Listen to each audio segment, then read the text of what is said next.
to be parked right almost on our beaches per se. What I mean by that is you could see the submarines down under the water, but there were areas that the sand still had drifted on down from the beaches into the depths. And the submarines were sitting there aimed at America. I saw them sprinkled all the way across the East Coast.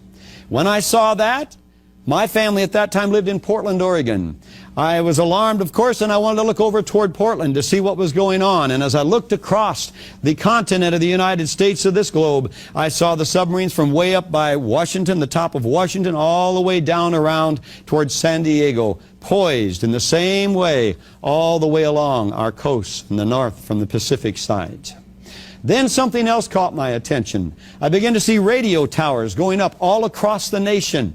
And these radio towers, as they went up, the dotted lines began going out as though they were transmitting.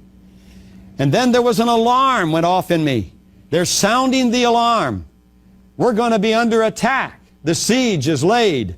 When all of a sudden I was watching these radio dots going out like the transmitting of a warning, and instead of the people being warned, they sprinkled to the ground like dust.